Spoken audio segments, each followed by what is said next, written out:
Deus existe? Olá a todos, bem-vindos. Este canal se propõe a apresentar uma série de argumentos não religiosos em sequência lógica e de fácil compreensão a respeito da possível existência de um Criador, pelos humanos chamado de Deus. Trata-se da exposição de um ponto de vista a qual visa confirmar se esta maneira de pensar está certa ou não. Para isso, conto com a ajuda dos que assistirem os vídeos integralmente, registrando suas opiniões ou perguntas no campo dos comentários. A maneira correta de examinar e avaliar essa série de vídeos é assistir em ordem sequencial, do primeiro ao 12º. Assistir em sequência aleatória não favorece a compreensão dos argumentos. A ordem em que esse tópico será explorado é a ordem em que os episódios devem ser assistidos para que seja tirado o melhor proveito. Essa ordem será a seguinte. Primeiro episódio. Deus existe? Por que essa pergunta deveria nos interessar? Segundo episódio. Contagem regressiva. Tempo. Terceiro. Ônibus. Passado. Quarto episódio. Dominó. Alguém é necessário. Quinto. Evidências. Inteligência.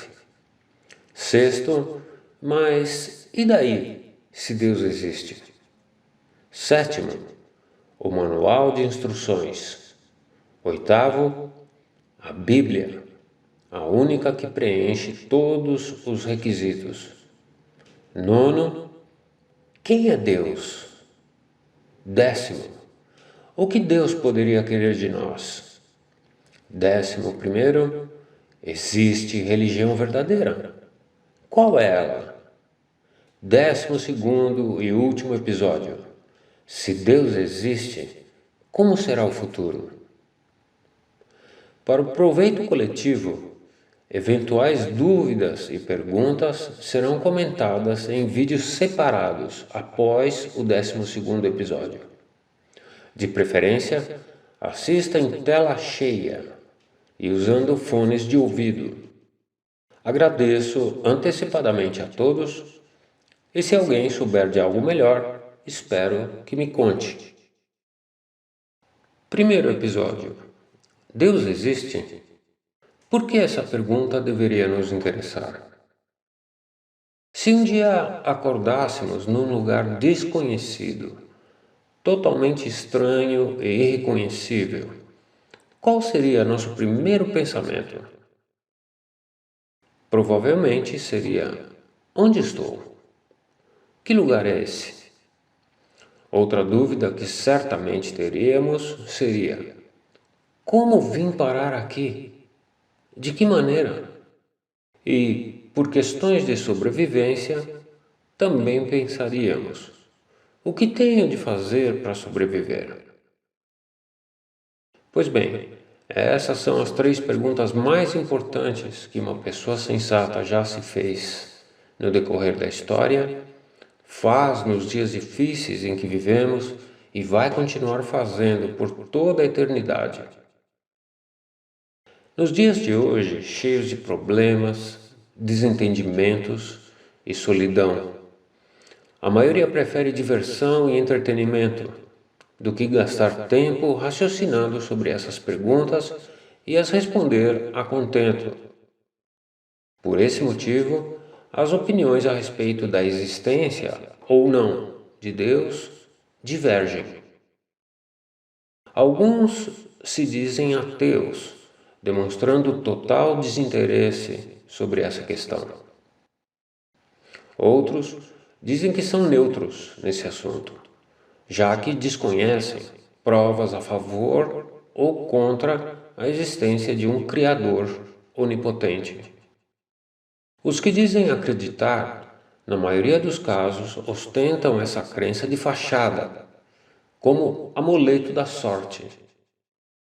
Em sua maioria, não sabem explicar convincentemente por que acreditam.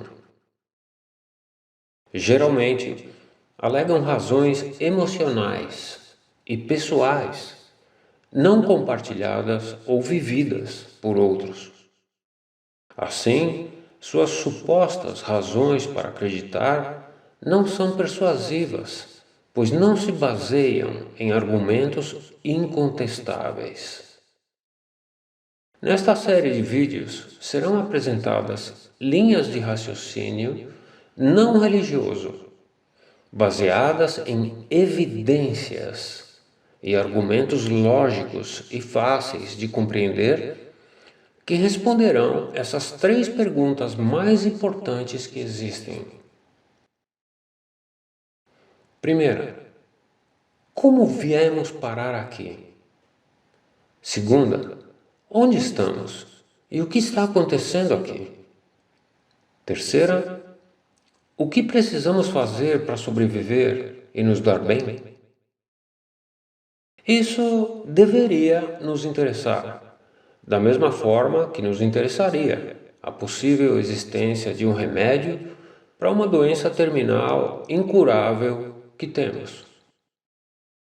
Ou nos interessaria a informação de que está sendo distribuído dinheiro na praça do bairro. Ou mesmo nos interessaria a possível existência e obtenção de um gênio da lâmpada que poderia realizar nossos desejos. Provavelmente sim, nos interessaríamos em saber mais sobre essas 3 possibilidades. Se esse é o caso, uma possível existência de Deus não deveria igualmente interessar para quem quer se dar bem em tudo e para sempre? Não só para curar uma doença incurável, mas para curar todas as doenças. Deus, não só para nos dar um punhado de dinheiro distribuído na praça, que acaba, mas para nos dar condições de ter tudo o que o dinheiro pode comprar. A possível existência de Deus poderia significar a satisfação de todos os nossos desejos, incluindo imortalidade. E não só os 3 desejos que seriam concedidos por um suposto gênio da lâmpada. Outra razão para que nos interesse saber sobre uma possível existência de um Criador é que, se Deus não existe, por que deveria qualquer religião ou livro tido como sagrado nos interessar? Portanto, não faz sentido algum alguém se interessar pela Bíblia ou outro livro qualquer tido como sagrado, se antes a pessoa não tiver certeza absoluta, baseada em evidências sólidas, de que é impossível que Deus não exista. Então, mesmo tendo todos esses motivos, por que alguns não se interessam por essa questão? A prostituição moral das religiões seria uma resposta. Quanto à situação decadente das religiões, note que a possível existência de um Criador, a origem da vida e um futuro assegurado de acordo com o propósito dele é uma coisa. Religião é outra coisa. Religião nada mais é que um sistema de adoração composto por doutrinas, rituais, credos, tradições e hierarquia eclesiástica, que pouca coisa tem a ver com a possibilidade de Deus existir ou não. O fato das religiões terem pouco a ver com a existência de Deus está mais do que comprovado nos anais da história da humanidade. Preconceito seria outra razão pela qual alguns não se interessam pela questão da existência ou não de Deus. Outros motivos seriam maldade no coração, prepotência, orgulho, arrogância e narcisismo de pessoas que não admitem, em hipótese alguma, que alguém tenha mais autoridade e controle sobre os acontecimentos do que eles próprios. Com relação a esses prepotentes, um acadêmico da antiguidade certa vez disse: "Pois está escrito: acabarei com a sabedoria dos sábios e rejeitarei a inteligência dos intelectuais." Onde está o sábio? Onde está o perito na lei? Onde está o argumentador desse sistema de coisas? Deus não tornou tola a sabedoria do mundo? Pois, na sabedoria de Deus, o mundo, pela sua sabedoria, não chegou a conhecer a Deus. Portanto, Deus, por meio da tolice do que se prega, se agradou de salvar os que creem. Outros, talvez por conveniência, para que se permitam continuar confortavelmente praticando o que eles imaginam que uma eventual existência de Deus reprovaria, preferem desconsiderar a hipótese de sua existência. O filho de um poderoso rei, há quase 3.000 anos atrás, escreveu: "Quem anda na sua retidão teme a Deus, mas quem segue caminhos sinuosos o despreza." Também alguns que pensam já saber tudo, propositalmente, não querem dar ouvidos a algo a respeito do qual, na verdade, quase nada sabem. Esses que dizem não se interessar se Deus existe ou não, seriam, sim, capazes de entender a argumentação que se seguirá nos próximos episódios se somente fossem capazes de considerar um raciocínio além do deles próprios. Caso Deus exista, nossa sabedoria em comparação com a dele é como a de formigas em relação a nós humanos, como bem afirmou certo homem do primeiro século. Porque a sabedoria deste mundo é tolice perante Deus, pois está escrito, : "Ele apanha os sábios na sua própria astúcia." E também, Deus sabe que os raciocínios dos sábios são fúteis. Que reação você, como pai ou mãe, esperaria de seus filhos obstinados e rebeldes se chegasse ao ponto de ter que dizer estas palavras sobre eles? : "Até quando vocês, inexperientes, amarão a inexperiência? Até quando vocês, zombadores, terão prazer na zombaria? Até quando vocês, tolos, odiarão o conhecimento? Acatem a minha repreensão. Então derramarei o meu espírito em seu benefício. Vou fazê-los conhecer as minhas palavras. Eu chamei, mas vocês se negaram a ouvir. Estendi a mão, mas ninguém deu atenção.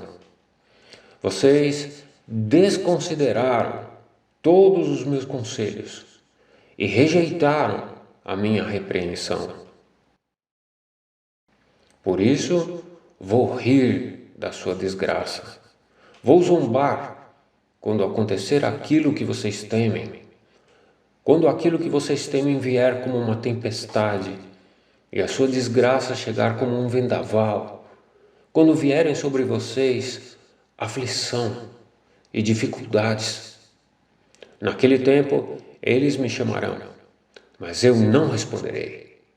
Procurarão ansiosamente por mim, mas não me acharão, porque odiaram o conhecimento e não quiseram temer a Deus.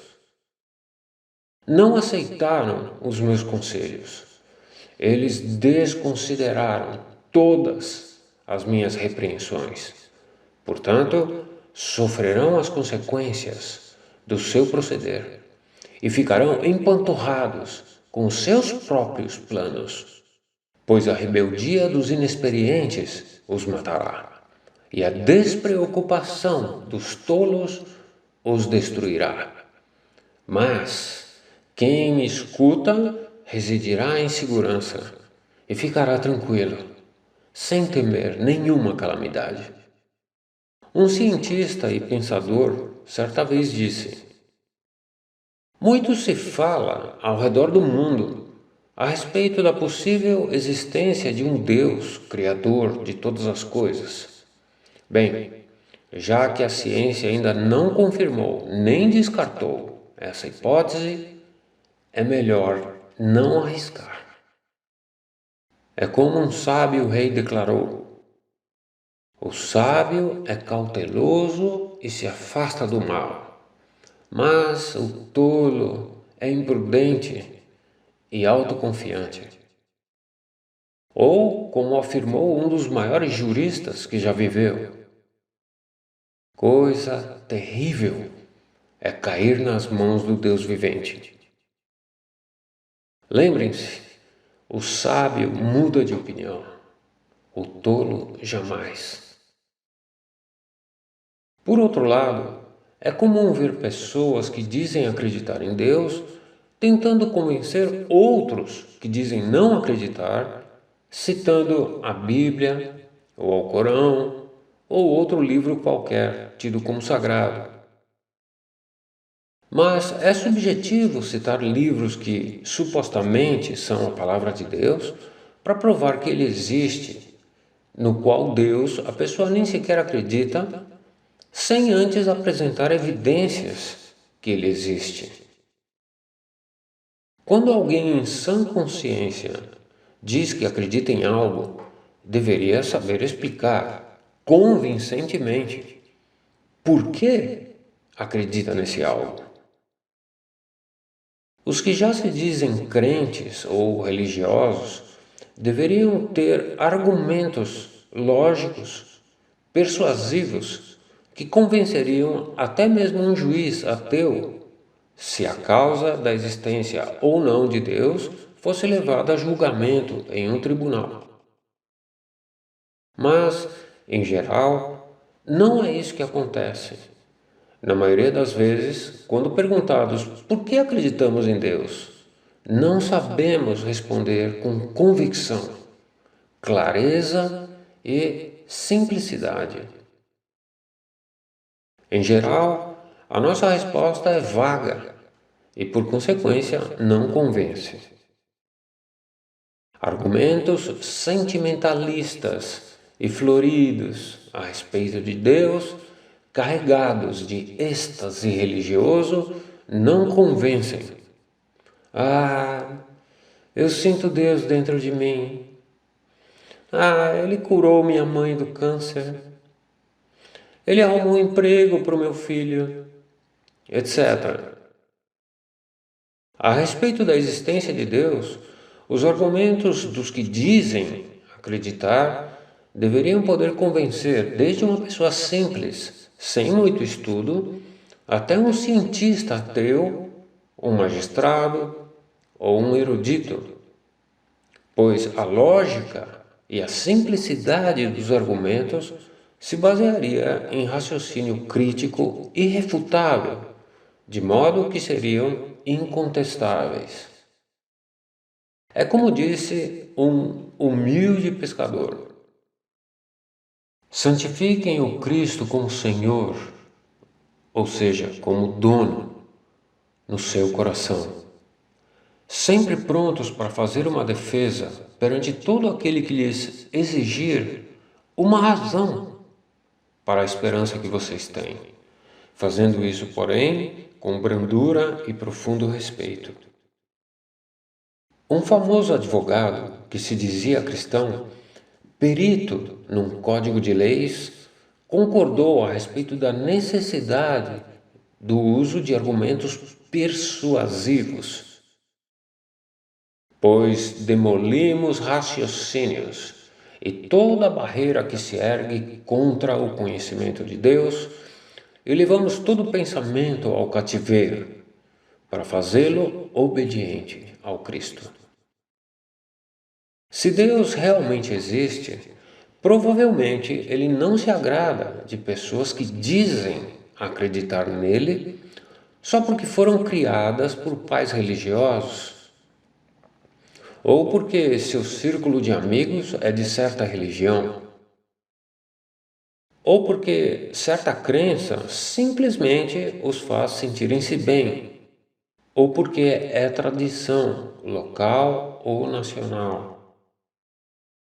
Um humilde fabricante de tendas definiu bem a mistura enganosa entre tradições religiosas e a existência de Deus, dizendo: tenham cuidado para que ninguém os escravize por meio de filosofia e vão engano, que são baseados em tradições humanas, nas coisas elementares do mundo e não em Cristo. Se Deus existe, Ele se agrada de pessoas que se aproximam dele com convicção, com uma certeza baseada em fatos de que Ele realmente existe. Um historiador famoso declarou: sem fé é impossível agradar a Deus. Pois quem se aproxima de Deus tem de crer que Ele realmente existe e que se torna o recompensador dos que seriamente o buscam. Verdadeira fé e confiança em alguém ou em algo sempre se baseia em evidências inegáveis e fáceis de entender, compreensíveis até por uma criança. O mesmo historiador já citado definiu assim a verdadeira fé. A fé é a firme confiança de que virá o que se espera, a demonstração clara ou a prova convincente de realidades não vistas. Nos próximos 4 episódios, veremos linhas de raciocínio baseadas em argumentos lógicos e simples, que nos ajudam a refletir sobre a hipótese de um Criador realmente existir ou se essa possibilidade está descartada. E se alguém souber de algo melhor, espero que me conte. Pois o sábio muda de opinião, o tolo jamais. Até a próxima e até lá, fiquem todos bem.